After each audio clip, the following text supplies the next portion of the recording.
रामाया को उसी गांव में खुद का एक खेत होता था। उस खेत में वो फसल उगाता था और उससे आए हुए पैसों से अपना घर चलाता था।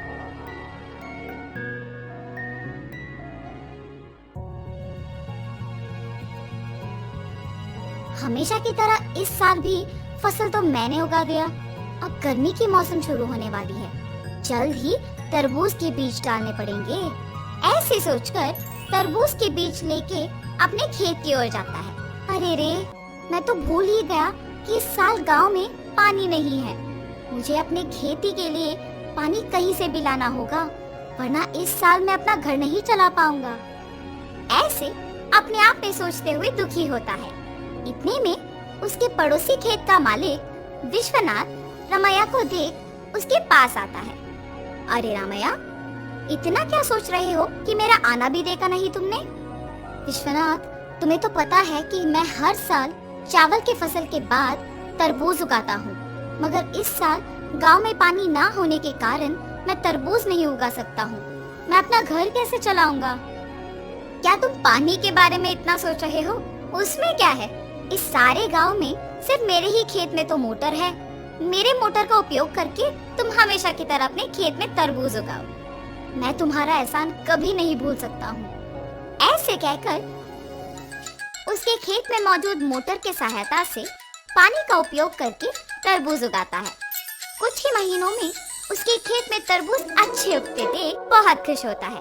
हर साल से ज्यादा तो इस साल तरबूज उगे हैं, इनको बेचूंगा तो बहुत सारे पैसे मिलेंगे।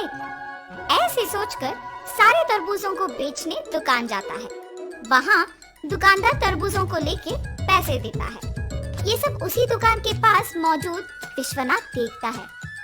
रामैया को तरबूज की फसल उगा के बहुत सारे पैसे मिले हैं। मेरे पानी देने की वजह से ही ये उसके लिए मुमकिन हुआ है, इसीलिए आए हुए पैसों में आधा हिस्सा मुझे मिलना चाहिए। इसके बारे में मुझे रामैया से पूछना होगा। रामैया, मेरे पानी देने की वजह से ही तो तुम इतने तरबूजों को उगा सके हो। हाँ, आपने सच ही कहा है। उस दिन आपने अगर पानी नहीं दिया होता तो आज मेरे हाथों में पैसे नहीं होते।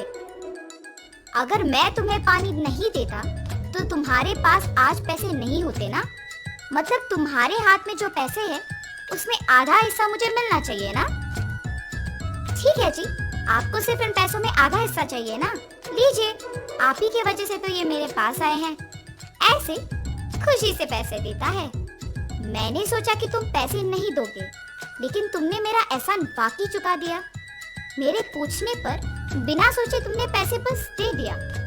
तुम अगर ऐसे ही रहोगे तो तुम्हारी अच्छाई ही तुम्हें नष्ट कर देगी। ऐसे कहकर पैसे लेके वहाँ से चले जाता है।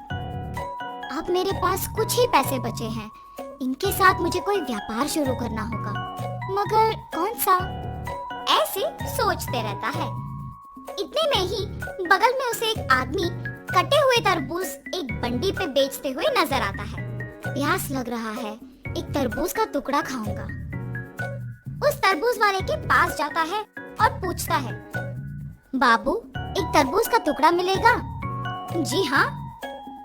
एक तरबूज का टुकड़ा कितने का है? सिर्फ 5 रुपए है जी। एक तरबूज का टुकड़ा 5 रुपए का है? एक पूरा तरबूज तो बहुत कम पैसों में मिल जाएगा। मैं मेरे पास के सारे पैसों से तरबूज खरीदूंगा और उन्हें ऐसे टुकड़े बना के बेचूंगा। ऐसे मुझे बहुत पैसे मिलेंगे। तुरंत उसको पैसे देके उसके पास के सारे तरबूज लेके जाता है। उन तरबूजों को एक बंडी के ऊपर रख के उन्हें अच्छे टुकड़ों में काट के बेचने लगता है। ऐसे उसका व्यापार बहुत अच्छा चलता है। हर रोज की तरह एक दिन वो जब तरबूज बेच रहा था, आप सबको पता है कि इस गांव में कुछ दिनों से चोरी हो रही है।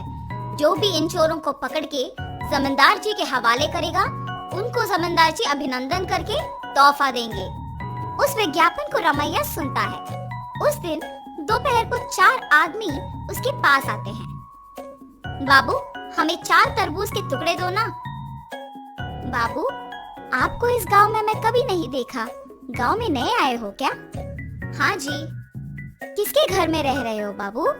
पास में जान पहचान के लोग हैं तो उन्हीं के घर में है। इतने में रमैया को सुबह का विज्ञापन याद आता है। वो लोग भी हिचकिचाते हुए उसको पैसे देके जल्दबाजी में वहाँ से निकल जाते हैं। मुझे इन लोगों को देख के लग रहा है कि यही वो चोर हो सकते हैं। इनका पीछा करूंगा तो सच पता चल जाएगा, मेरा शक भी चला जाएगा। ये फैसला करके उनका पीछा करता है। उन लोगों को एक घर में घुसते हुए देखता है। खिड़की में से उन लोगों को देखते रहता है। हम लोगों पे शक आए इससे पहले हमें जमींदार के घर में चोरी करके इस गांव से बाहर निकलना होगा। मेरे सोच के अनुसार ये लोग तो चोर ही निकले हैं। तुरंत मुझे ये जमींदार को बताना होगा, वरना आज जो चोरी होगा उसका कारण तो मैं ही बन जाऊंगा। तुरंत वो वहाँ से जमींदार के पास जाता है। जमींदार साहब, जमींदार साहब। अरे क्या हुआ रामैया, यहाँ आए हो? इस गांव में हो रही चोरियों के पीछे जो लोग हैं वो मुझे पता है, यही बताने आपके पास आया हूँ मैं। इतना ही नहीं, मैं उन्हें ये कहते हुए सुना कि वो आज आपके घर में चोरी करने वाले हैं, इसीलिए तुरंत आपके पास आया हूँ। ऐसे सब कुछ जमींदार को बताता है। क्या तुम्हें पता है कि वो लोग कहाँ हैं? जी साहब, पता है। सेवकों, तुम लोग अब रामैया के साथ जाके उन चोरों को पकड़ के मेरे पास लाओ। जी प्रभु। जमींदार के आज्ञा के अनुसार सेवक उन चोरों के घर जाके उनको पकड़ के जमींदार के पास लेके आते हैं। उन चोरों को पकड़ने के लिए गांव वालों के सामने रमैया का अभिनंदन किया जाता है और जमींदार उनके वचन के अनुसार उनके जायदाद में एक हिस्सा उसको देते हैं। तुम्हारे अच्छाई की वजह से ही तुम उनके जायदाद में एक हिस्सा पाए हो।